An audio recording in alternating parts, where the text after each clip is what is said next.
I have a fit 13-year-old son. I can't get that kid off the bench press. Every time, what do you bench? Buddy, I'm a girl. I don't bench as much as you do. What are you talking about? Little boys are trying to grow their chests just as much as anybody else. Next time that you see that and he's benching, you need to just stand behind him and be like, we must.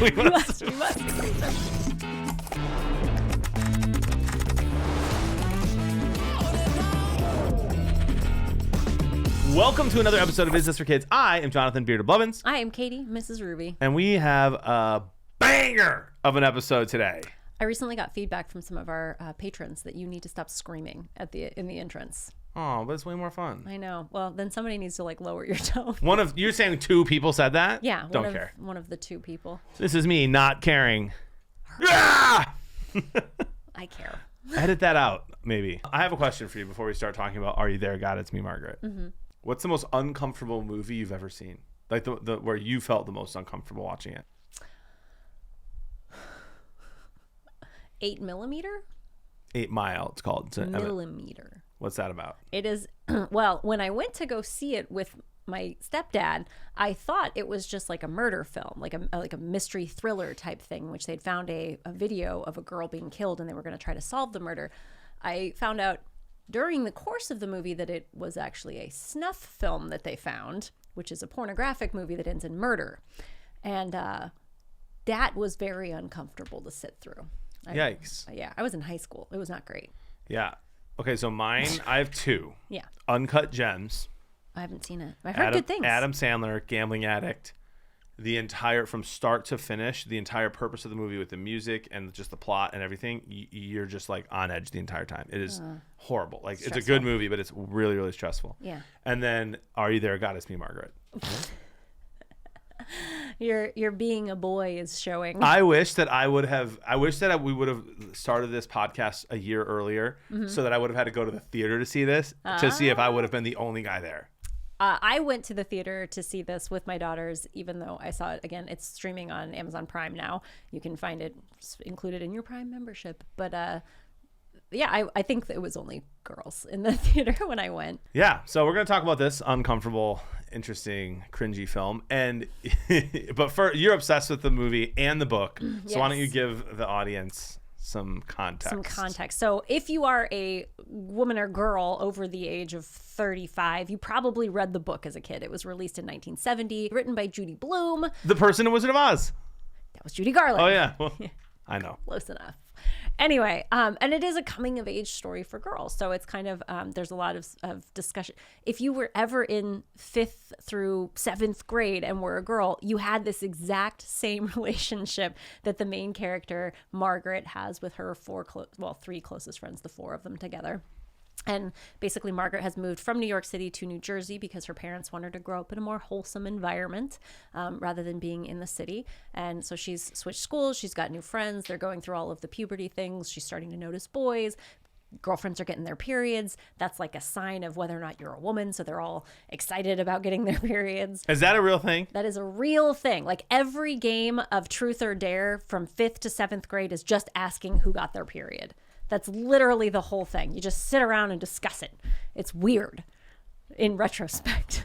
But, I'm so glad I'm a guy. Yeah, I'm just going to say. It was just a whole... And then, it's always... Somebody's, really weird about bringing it up first. They're like, let's play Truth or Dare just so that I can get a poll of who in here has already gotten their period. You may as well just start every sleepover with just a quick show of hands. Interesting. But anyway, and then the key underlying drama of the whole thing is that in their 6th grade class, Margaret is given, or everyone, is given a year-long project that they have to work on. And Margaret chooses to discover her religion. She has a Jewish father, a Protestant Christian mother, but neither of them practice their religions any longer. It becomes out that the mother's family was very disappointed that she married outside of her religion, and so they decided that they were going to raise Margaret without religion and that she would get to choose when she's an adult. And so Margaret has kind of felt this pressure, do I join the YMCA or the JCC? What am I? And the only grandma that's in her life is Jewish. And so she spends a year-long quest to look into different religions and to see what she thinks. But throughout the entire time, Margaret has a really strong prayer life. She writes in her journal and talks to God, which is why the title is Are You There, God? It's Me, Margaret. It's me, Margaret. Yeah, she's going over everything in her life, working through her things with God. So there you go. That's the story. Would you say that the most honest prayer is, we must increase our bust?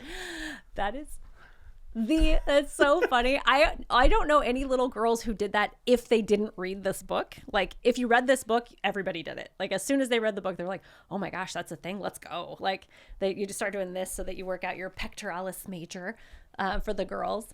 But I submit that little boys do the exact same thing in puberty. They do. Nope. Have you ever been to a gym at approximately 5 p.m.? Not usually. I go in the morning or at night. If you go to a gym at 5 p.m., there will be... Dads bring their boys, or moms bring their... a whole mess of middle school and early high school boys doing one thing and one thing only. This. Bench press. No, curls. They are all over the bench press. And curls, because guys care about their arms.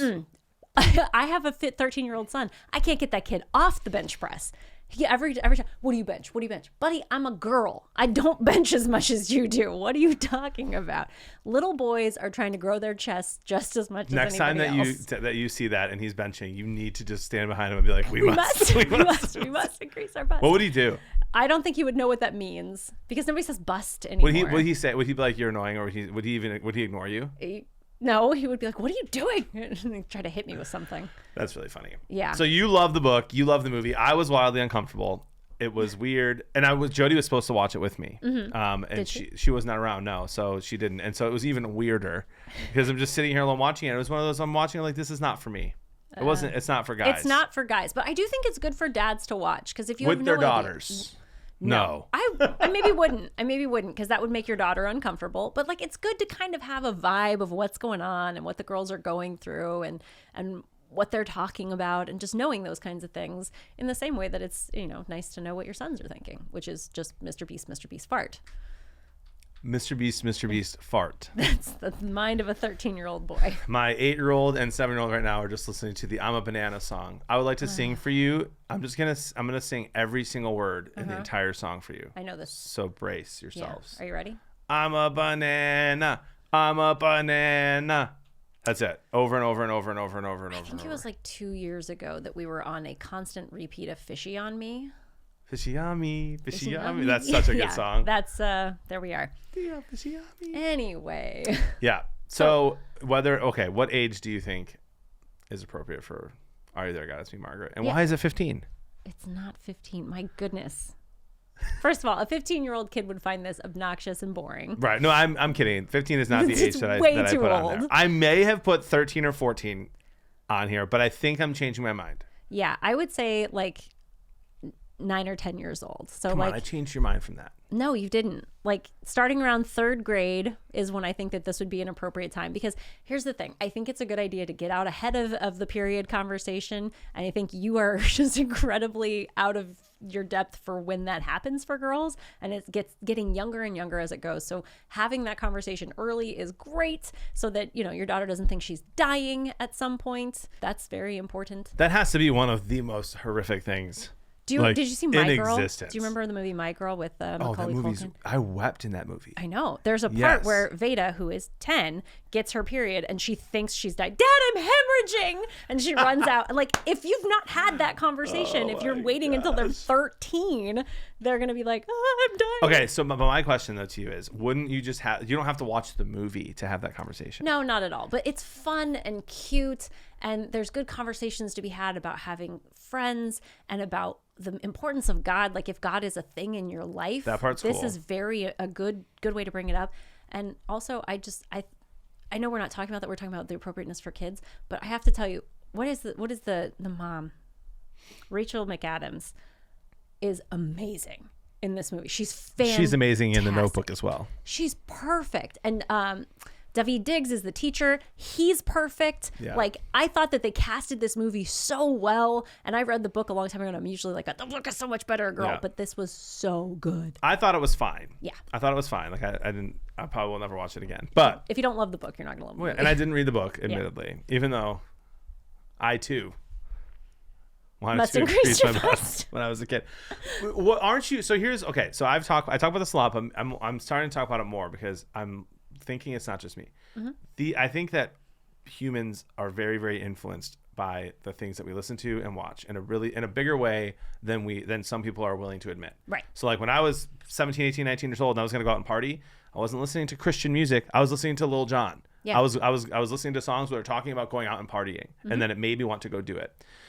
Do you think that movies like this, when they're doing the stereotypical, I've gone through puberty girl thing, and they're talking about their bust size and boys, and like, what if are you worried that it would lead a kid who isn't doing that or doesn't have a group of friends that talks like that to then start? I don't know if you've met middle school girls, but they need no help in getting into that. They're already doing that. Like, that's just naturally I would say what that's they're the doing. 90%. I would agree with you. Sure. But what about the 10? But they're not doing anything bad. Yeah, but like, it's weird. What's the bad thing that they're doing? I don't know. Okay, what if guys did that at like 12? You know what I I mean? don't know. In a weird way. I think that, like, I'm going to make it weird for people. Maybe we want to cut this. But, like, little girls relate to the thing where you're like, I haven't got my period yet, but I want to practice with the pads. I just want to be prepared. Like, that's a thing that girls do. That's a thing. And then, like, they feel weird shame about it because they've stolen one of their mom's pads. And you're like, there's no shame. It's fine. Like, if moms were thinking about it and they're like, hey, it's fine. I'll put a pad on, whatever. Walk around all day and see if I care. We don't care. But, like, you feel weird and there's a certain amount of shame about it. And being able to see it or read it, I don't know, it just makes it normal in a way that's okay. Like, I feel like as a society, we are real freaked out by women's bodies and girls and the natural way that they are beautiful and wonderful. And I think that it's okay to just be normal about it. Just be chill and normal. Why do I feel like we've already talked about tampons on this show? Because one time you tried to mansplain to me why you should get the better color Kotex! Yes! This is not an ad, but it could be. John really believes that you need to pick your tampons based on color. Yeah, like they're neon. It's super cool. I want to buy one. Where would you put it? I would in my ear, so I wouldn't have to listen to you yell at me. They're really good for nosebleeds. Oh, that's disgusting. Well, I'm just saying. Okay, so you're saying 9, 10, 11. No, I'm saying 9. You said 9 to 11. Whatever. Yeah, it's third grade-ish. Okay, I'm going to say 5th grade. Okay. 10 or 11 and up is fine. I would say it's a pretty good movie. And like, as far as the appropriateness goes, it's just a little cringy. Yeah, there's not a lot of swears. I don't think there's any swears. There's no sex. There's no drugs, no violence, no drinking.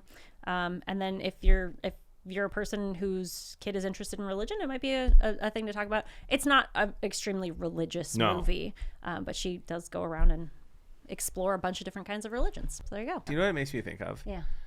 And watching this movie was like sitting through my health class when I was in middle school. A little bit. That's like the vibe I got. I was just sitting in health class like, stop talking. Okay, if you think it's super clinical, it's not. It's not like a weird clinical thing. It's fun. There's a storyline. It's fun. Oh my goodness. It's cute. It's very much what you went through as a little girl. You know what's more fun? Our Patreon, where you can get all the behind the scenes content where I embarrass myself and talk about things like what I actually think about this film. And get to ask questions that are really, really funny that Ruby answers. He's not lying to you, but in a great way. And that's available on our Patreon. Yeah, patreon.com/isthisforkids. You know, John, there's just so much media out there for us to navigate as parents. I'm Jonathan Beard of Blevins. I am Katie, Mrs. Ruby. Let us help you decide. Is this for kids? Is it?